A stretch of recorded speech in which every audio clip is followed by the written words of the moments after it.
Debates, debates, debates. That's all I have to say on the subject, actually. Debates, debates, debates. But my next guest may help me by having more opinions than that or extracting more opinions out of myself.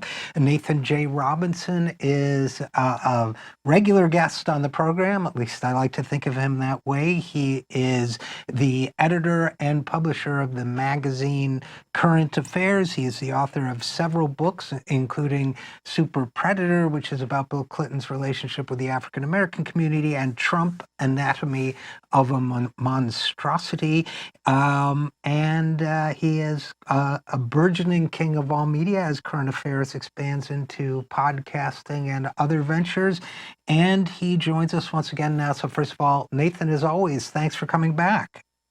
Hey, RJ, nice to be with you. You know, I got a new book on the way that we've just announced called Why You Should Be a Socialist. Why You Should Be a Socialist. Good topic for a book, and I believe a market need, dare I say, that has not been met yet. So, Why You Should Be a Socialist. You're in it. Do you know that? No. Your name is in it. In what capacity? Oh, well, I have, part of it is, you know, now that you agree with me that you should be a socialist, here's all the left media you should listen to and consume. Excellent, excellent. You know who I thought was a great, and I'm sure you draw on him, and of course I'm just blanking on his name, but I believe it was G.A. Cohen. Great philosopher and writer on who used the analogy, and of course we're not talking about the debates yet, but who used the analogy of a camping trip to talk about why you should be a socialist. Just great, folksy, down to earth. Nobody on just as people claim there are no atheists in foxholes, which is a disprovable fact, I think. But he basically there are no non-socialists when you go camping with other people, because you got to kind of all get the tents up and all that stuff. The problem is I hate camping. Like, I really, really hate camping. So it was never an especially persuasive metaphor for me. But if you had camping, you would definitely want it to be handled socialistically. I agree. Okay. Now, that said, there were during the past week 2 Democratic presidential debates, and I won't ask you to name all the people who were all 20 candidates. I think I could do it, but it would be tough. You want to name 10 and I'll try to name the other 10? You run out, because where we'll struggle is all the forgettable white guys, because I can name about 6 and then it turns out there are like 5 more. Yeah, forgettable white guys is a good name for a punk band, but I'm not sure. I'm not sure it's an ideal presentation for a party that's trying to appeal to the masses. That said, okay, so we had, first of all, let's go meta. By the end of the second debate, or early in the second debate, or perhaps during the first debate, I found myself aware of this kind of anxiety. And at first I thought, well, I never liked it when mom and dad would fight, so why would I like it when mom and dad and mom and dad and mom and dad and dad and dad and dad and dad would fight? But there was something about it that was, I don't know how it's possible to make one anxious and bored at the same time, but I started to achieve that state in watching these, and I will confess that I could not hang in until the end of the second debate. Did you get all the way, or did you have to drop out at some point? No, I could. They were incredibly long too. They're like 2 hours plus. I mean, it was just. But you're so right to identify that weird mixture of anxiety and boredom, because one of the odd things about them is that they were very, very hyperactive. People seemed to get about 10 seconds to reply. I mean, supposedly they got a minute, but it seemed a lot more like, a few seconds to reply to questions. And so it was just the pace of it is so manic, and yet it goes on for so long that it becomes very difficult to endure, because nothing of substance is being said, and it's being said, at 100 miles an hour, and it's just dragging through your evening, and then you had enough. So the second night, I thought, oh my gosh, I don't know if I can take another night of this, and I got through part of it, but I couldn't do all of it. I think they're structured very, very badly. I think they were too. So a shorter way to say that, nothing was said in such small portions. Yes. So having said that, I guess from an intellectual point of view, I described, that emotional response. From from an analytical point of view, if I try to kind of put that framework into it, I guess people like us should be happy, sort of, or very. I'm still trying to calibrate, because look, there was the Bernie Sanders agenda, the left agenda dominated this whole thing. It was, should we have Medicare for all? Should we have modified Medicare for all? Should we have Medicare for some? Should, and related topic. I guess I'm happy about that in a sense, although there was so much vapidity and misstatement that my happiness was checked by the frustration. But there wasn't, as you think about it, there wasn't anything about labor rights, the rights of workers to organize and demand better conditions of pay. There was nothing about labor rights at all. There was frustratingly little about the climate, nothing about inequality. So foreign policy didn't really come up either.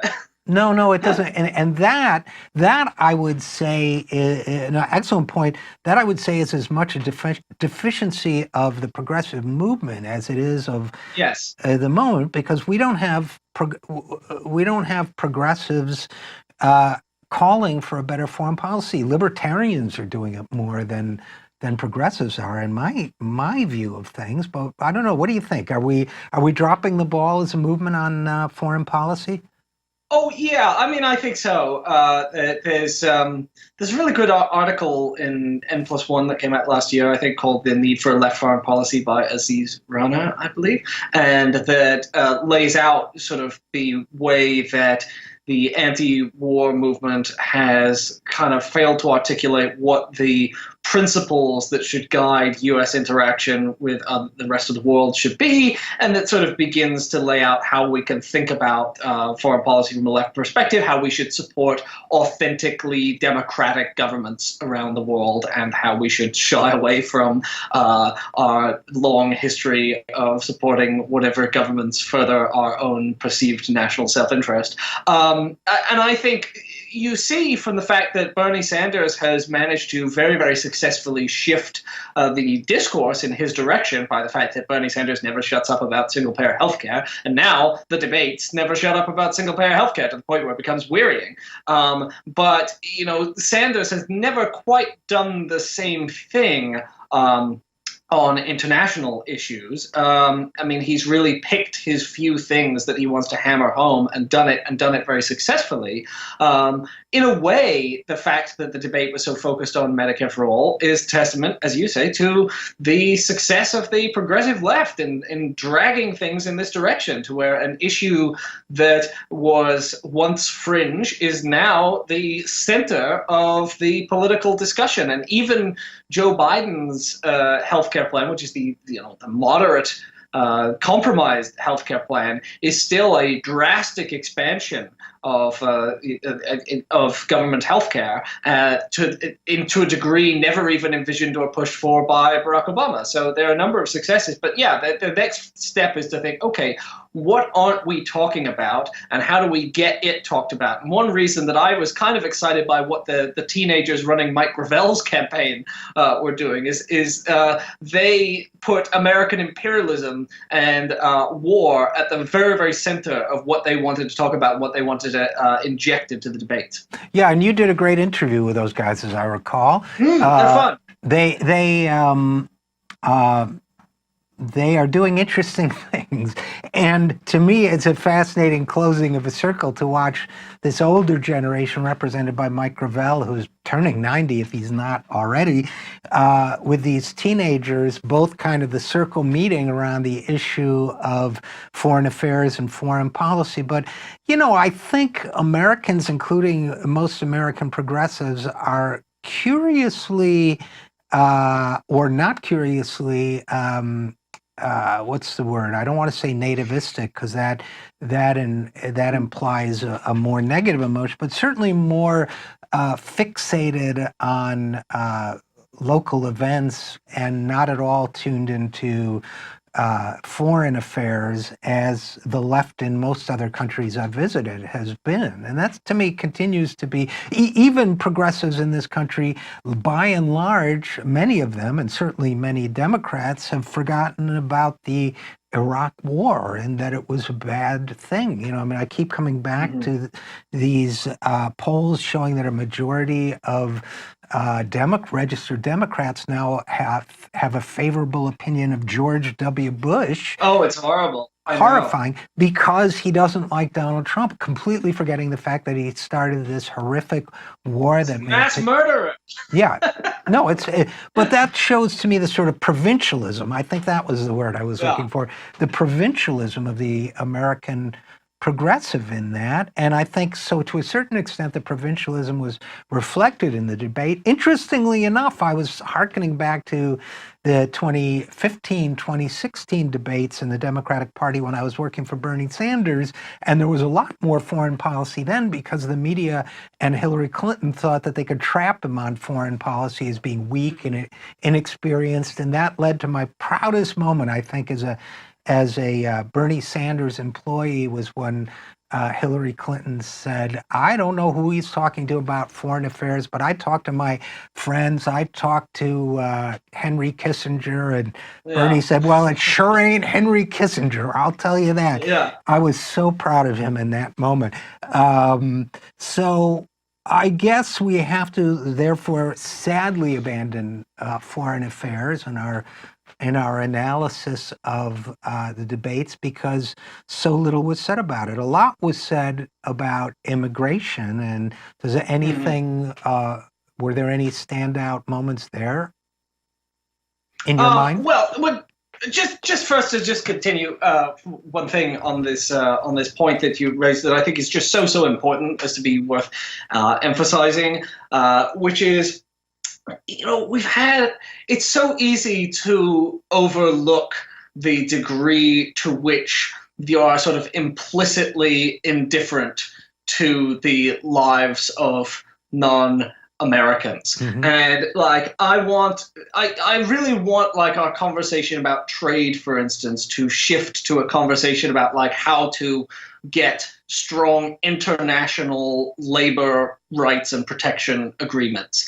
You know, I want to be talking about things that are happening in Brazil and things that are happening in Mexico that matter a lot here, right? I mean, for example, the Brazilian government, right, is now contributing very, very strongly to climate change through essentially opening the entire Amazon up for destruction and logging. That's really, really important. It affects us, but you know, we have this kind of like our world stops at the border sense. And you know, there's people like there's liberals who are fond of George W. Bush because he's part of the club. Like Michelle Obama and George W. Bush hang out together, and she calls him her friend, and she called him her partner in crime, which is a little disturbing. But there's also on the left. You know, I think that we need just a more internationalist focus in general, a more kind of workers of the world sense of politics.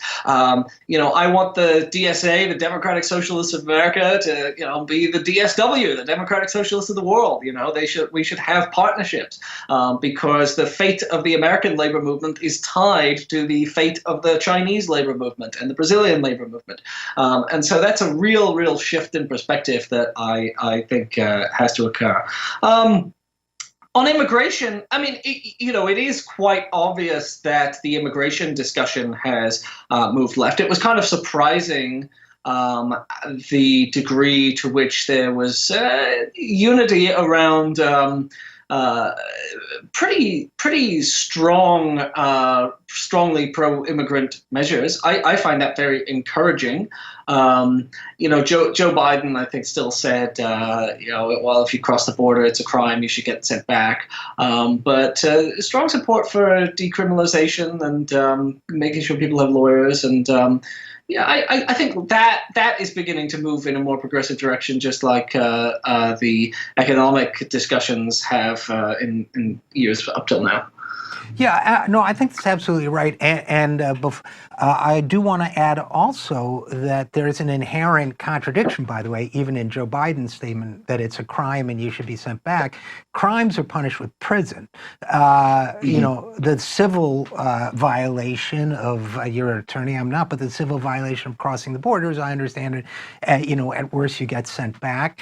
And the entire conversation seemed to miss both U.S. and international law when it comes to asylum seekers, which is if someone comes to your country seeking asylum, they have to have a hearing, and that seemed to get lost. But I tend to agree with you; it's moving in a positive direction. And I just want to add before we leave the subject altogether regarding George W. Bush that not only is he a war criminal, but his paintings are ugly. And I just wanted to get that. They're hideous. The New Yorker likes the paintings. They have a very positive review of them. Well, I don't know art, but I know what I don't like. And again, we're talking to Nathan J. Robinson, author, commentator, publisher of Current Affairs, and now I understand also an opinion columnist for The Guardian. So congratulations. That's right. I just started. Yeah. Let's talk about, before we talk about some individual moments again, let's go meta again for a second. When I was working for Bernie, we had enormous frustration over the way the process seemed to be. In my opinion, Bernie never said this, or didn't say it too much, tilted towards Hillary Clinton and exclusive and limiting the number. The Clintons were intimidating the number of people who could get in. People like me kept pounding the table saying it should be a more open process.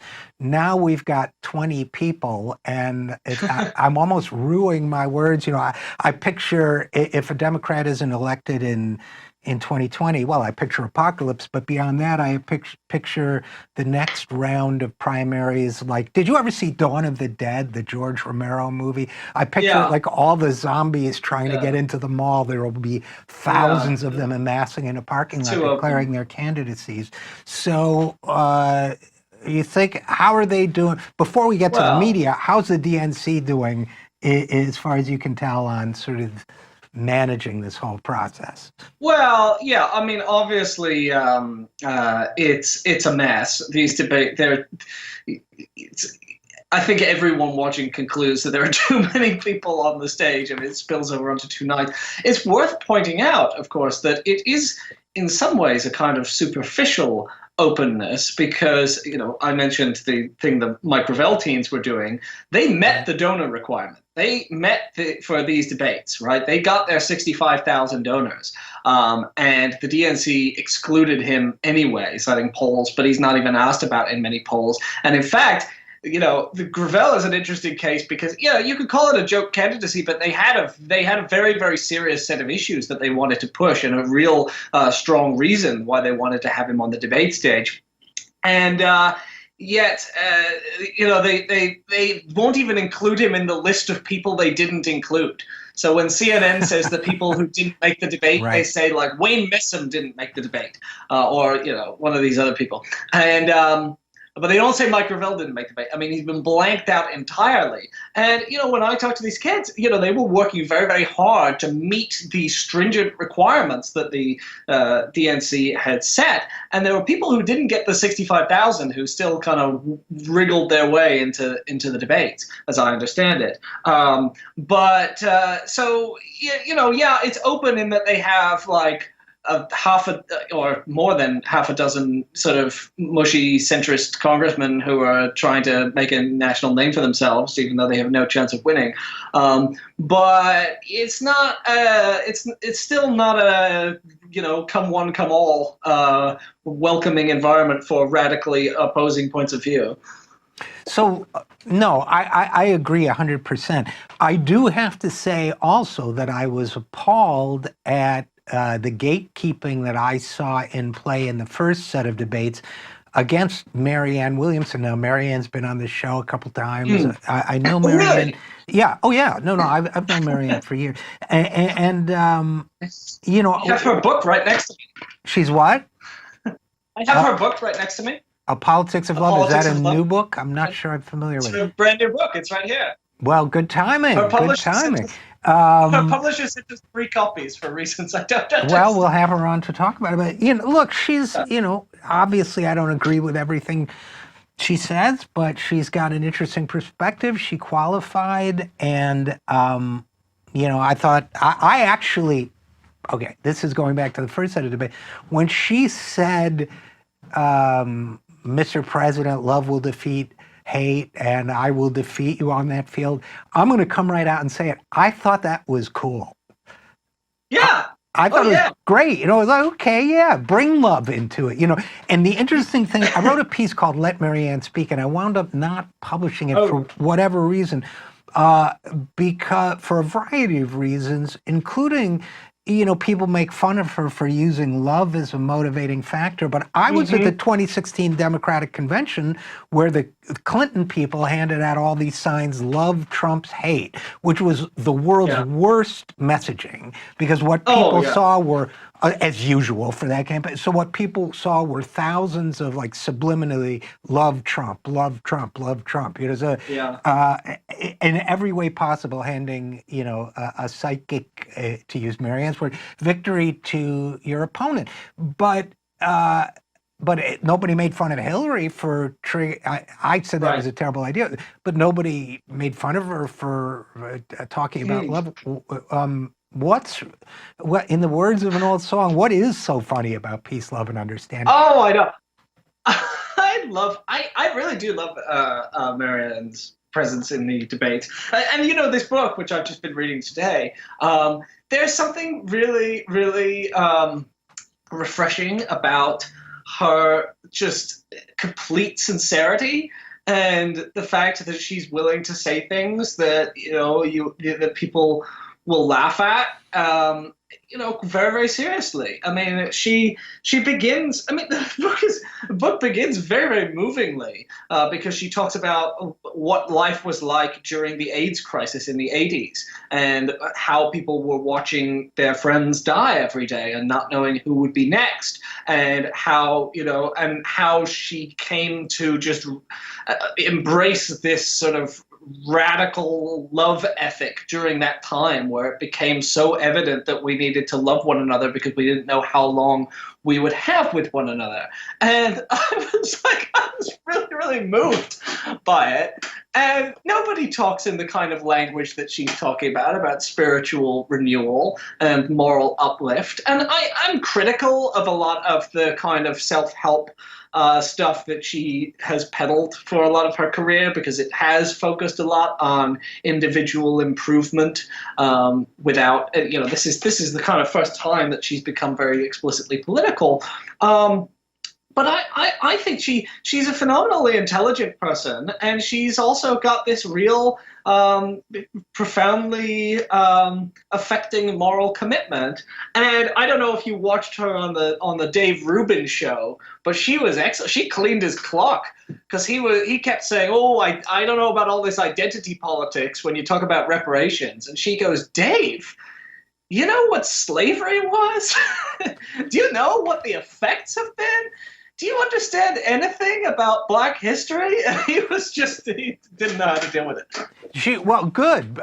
Good, and she was very good on reparations the other night, Uh-huh. including saying, when they said, "What makes you qualified to talk about reparations?" Well, I can do math. It's like, Yeah. yeah, She's great. okay. So I guess, sure, I have some concerns about, things she said, whether it's about vaccines or whatever. But, and she was always, I lived in Los Angeles for a while. I don't know her personal story in this area, if she has one, but she was always very close to the recovery community, which I was involved in, which, by the way, is a form of spirituality that is very collectivized in many ways, which is someday I'll write about that. But I mean, it is very much, we, not me, us. You know, it's very much plugged in that way.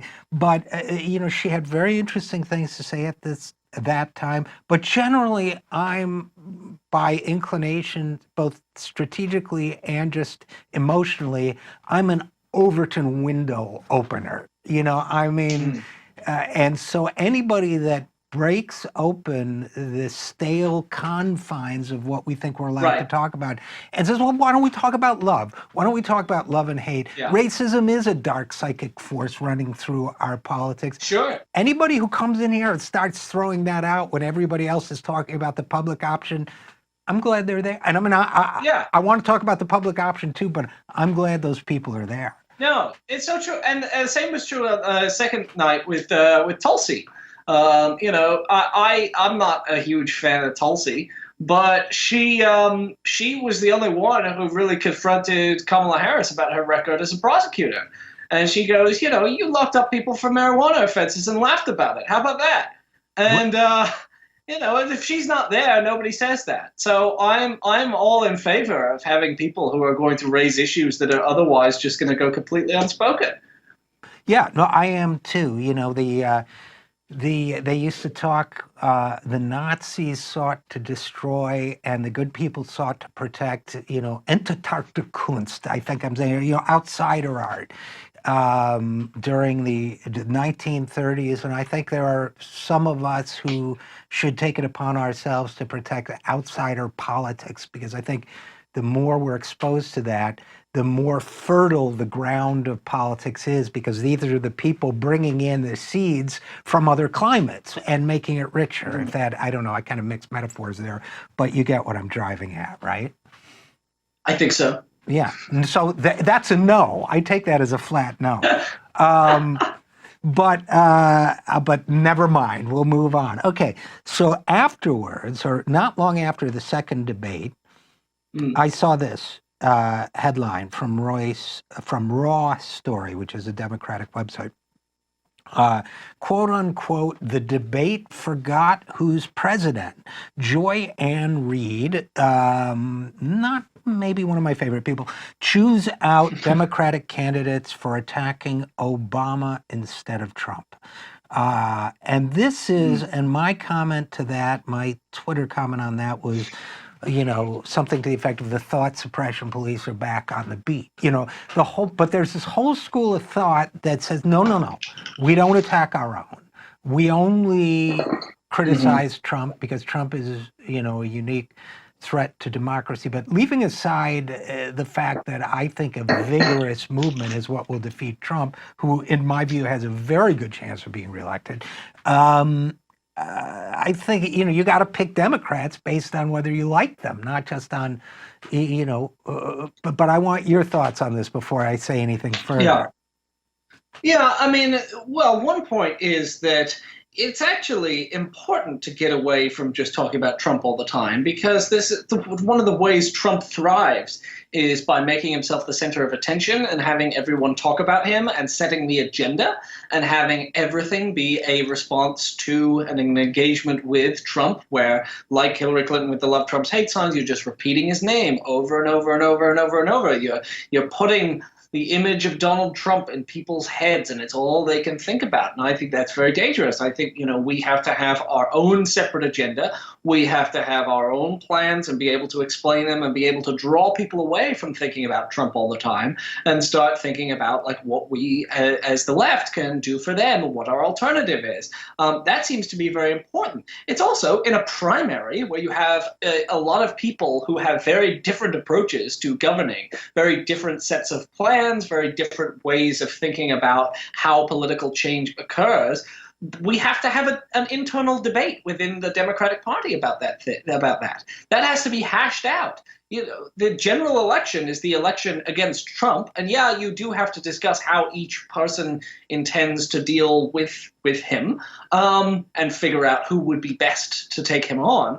but also like internal debates are very, very healthy, and the lack of one is very, very unhealthy. There are polls in the Democratic Party. There are factions, and it makes a difference which one of those wins. Some of us think that centrist politics are actually very harmful to the Democratic Party prospect. The second would say, of course, that left politics, you run too far to the left and you won't win. But that's a debate you have to have. That's really, really crucial to talk about that and not just talk about, because if one of those sides is right, it affects everything about whether you're going to defeat Trump or not. Yeah, no, I couldn't agree more. Now, David Brooks of the New York Times tweeted, "Wow, this is an awesome debate for Dem on Dem Oppo research. Where are we going to be in 6 months?" So, first of all, I'd like the we in that sentence to be explained, but since I'm not sure where he fits in this whole, left portion of the spectrum internal debate. But that aside, there's this terror, and I understand, but there's this terror that if you do too much damage, one of those people is going to presumably be the nominee, and if you damage one of them too much, then Trump will win again. But I still come back to what you just said, which is I think in the end, debate invigorates, and that we ought to trust both sides of this democratic divide, which is real and significant.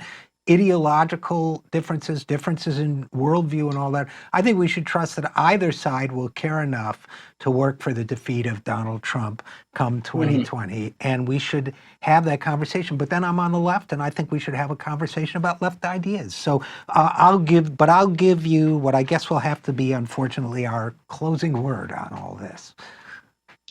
Yeah, I mean, there is a certain element of the debates. They're very frustrating because of the format, and I think they're both boring and anxiety-inducing. But they also they are kind of a sign that we have something resembling a. I'm not gonna. Nobody thinks it's a healthy democracy, but the fact that we do have the candidates actually debating policy substance and talking about which kind of healthcare plan is better for people, that's a good thing. I can be thankful for that. My colleague at Current Affairs, Pete Davis, has a good article about ways that we could have better debates by having ordinary people be the hosts, or get novelists or social workers or teachers to be the actual hosts of the debate, or have each candidate have one debate where the other candidates all ask them questions, and right. He has lots of ideas. But so, we have terrible debates. We can have far better debates, but at least we do have them, and at least we are discussing some of the right issues. At least Medicare for all and how to do it, that's like number one thing over these two debates, and that's a good thing. Well, I think we're going to leave it there, but I couldn't agree with you more that we need to play with the debate structure. Well, look, we got a long way to go, but we are at least talking about some issues, including some of the issues we care about, and we should be happy about that. So unfortunately, we have to leave it there, but Nathan J. Robinson, editor and publisher of Current Affairs, Guardian columnist, and author, of course you're going to come back and talk to us about your new book, if not before, right? Absolutely. Hope so. All right.